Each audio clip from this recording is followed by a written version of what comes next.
I'm Katie Ullman reporting for KD Chats here at Smitheetv in downtown Toronto.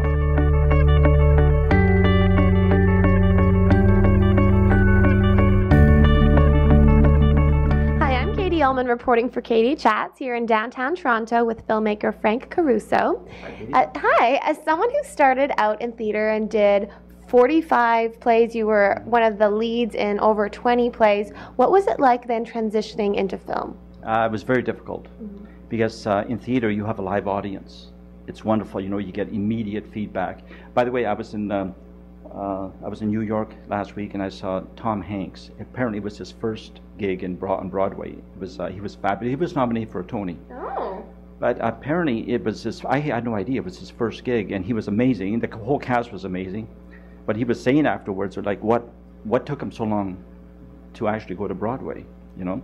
Because the feedback is immediate. In the film, even if it's a well-financed film, it's a year and a half, 2 years later, you finally get to see your film, and so you don't really know what it's going to look like until 2 years later. There you know immediately. So it was quite a transition because there's no audience, and you have to just sort of hope that it works.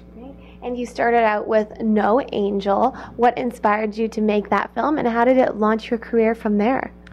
That was interesting. I was doing theater I did theater for quite a number of years. I did 45 stage plays, and I was on a touring company, and afterwards some guys were pretty intoxicated, and they came up to me and said, "Come on and sit with us." They were at a table, so I sat with them, and they said, "No offense, but what are you doing this for? I mean, you know, don't get us wrong. We enjoy having you come in here all the time and tour, but why don't you do something bigger? Like, is this what you're going to do the rest of your life?" And I just kind of laughed it off. But you know, about 3 or 4 days later, I woke up and I said, you know, they're right. So I thought I'd just make a movie. Now, having said that, I never made a movie in my life. I was never on a film set in my life because I lived in Northern Ontario. But I don't know. I just got this crazy notion to make a movie. So I just started doing it, and blindly. Sometimes it's good to be naive. I had no idea what I was getting myself into. So anyway, I went up making it. I had a wonderful group of people around me, and I warned them not to let me make a mistake. I said, if you make a mistake, I will not fire you. But if you let me make a mistake, I will fire you. So anyway, the movie turned out pretty well. It aired on A&E. It was on pay TV a lot, and that was like over 20 years ago. But that was my first kick of the can. But it was, and we sold 24 countries. Wow. And since then, you've made 8 films? Altogether, I've made 8 features, yeah. I've worked on other films too. I've line produced on other people's films, but these are films that I actually own, you know. And Utopia has been doing quite well at festivals. Tell me a little bit about the award that you recently picked up. We were at the Hoboken International Film Festival on June 2nd, and we got a nomination for Best Supporting Actor, which is really nice. Brett Halsey, he's an old timer. He just turned 80, but he was easily the best actor in the film. Everybody was good, but he was amazing. So you do get better as you get older in acting. Totally. And yeah, that was great because there were 150 films in the festival, and just to get nominated was a thrill. And then we got invited to another festival in Colorado. But that was our first one we entered it in. That was the first entry. And since then I've entered in 3 or 4 others, and I'm just waiting to hear back. So. And you also have another film that is doing the circuits right now. Tell me a bit about that. I have a film here called Final Dance. It's interesting. It's my first art film. I always wanted to make an art film, and I don't know why, because they don't make any money, but because of my theater background, I went to see a play a number of years ago, and it was originally in the Russian language, and it was selected, I should say, one of the top 20 films in Russia, even though it was a Canadian Russian who wrote it, but it was one of the top 20 plays in the Russian language in the world. I saw the play, and I thought it was very interesting, and I thought, why not make it into a movie? It was just a very simple story, very, very simple. It's about a homeless 40-year-old Russian immigrant who falls in love with a 19-year-old dance student, and very touching, very, you know, and vice versa, she falls in love with him too, but it's never meant to be with that age difference. So it's a bittersweet romance. That one I'm just starting to send out to festivals right now. And what inspired you to be one of the founding members of the Toronto Italian Film Festival? Well, to be very honest with you, I wasn't inspired. I was asked. I was asked to get involved. And I said, sure. You know?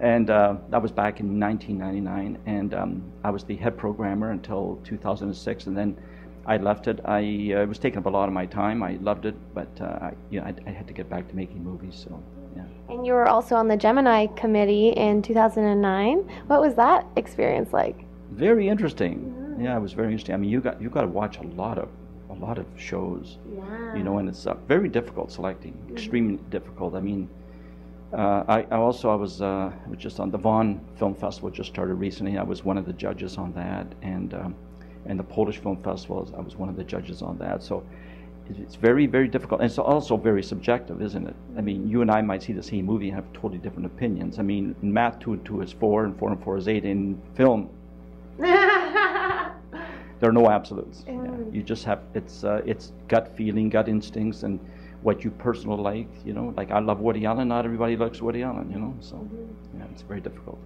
And what is the importance of Canadian film to you? Well, I live in Canada. You know, somebody mentioned something about a year ago. I heard somebody talking about it, and they said one of the biggest reasons why we have problems with Canadian films is because we seem to always assume that our films are inferior to other films. And so so somebody says, oh, you just make Canadian films. See, just that expression, and we always throw in the low budget aspects. So it's, I just made a low budget Canadian film. So it's like hammer a nail in the coffin, hammer another in the coffin, another in the coffin. The truth is, because I was involved in different festivals as judge, I had the misfortune of seeing a lot of very, very bad Italian films and bad Polish films. And the thing is that the audience doesn't see them because we choose the best. So when the audience comes out to the festivals, they see the very best. They see la creme de la creme. So their assumption is that Polish films are brilliant, Italian films are brilliant, Canadian films suck. It's because they don't see the other stuff. You see what I mean? And here we do, because we have to show 30% Canadian content, unless that's changed recently. And the CRTC demands we show 30% Canadian content. So, you know, they buy films that maybe shouldn't be shown. I don't know, what can I say? But all I know is I've seen a lot of bad foreign films. And the bad foreign films match very nicely to bad Canadian films. And the best Canadian films are very, very good. If you take the top 10 Canadian films and you match them up against others, they're very, very good. It's just sometimes people don't understand that. And what types of projects do you hope to develop in the future? I have one, well, I have a lot in the pipeline. I've also got a TV series proposal I'm putting out. It's a comedy called The Caruso Brothers. It's about a mob family, which I actually wrote in 1992. That's 6-7 years before The Sopranos came out. But it was a little bit ahead of its time, if you know what I mean. And then when The Sopranos came out, I went, uh-oh, and I buried it in my basement somewhere. And then just recently I resurrected it because I realized that even though it's about a mob family, mine's comedically based, and theirs was very dramatically based. So, and interesting characters, and you never know. I mean, it's a long show, but I'm taking a shot at it. And also, I have a psychological horror film, not the usual nonsense, you know, that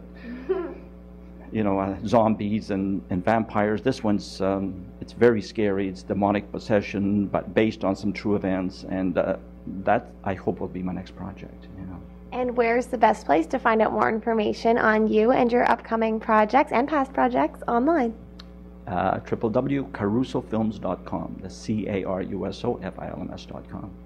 Thank you so much, Frank. Congratulations on your very long and exciting career, and best of luck in the years to come. Thanks, Katie. Thank you. I'm Katie Ullman reporting for Katie Chats here in downtown Toronto.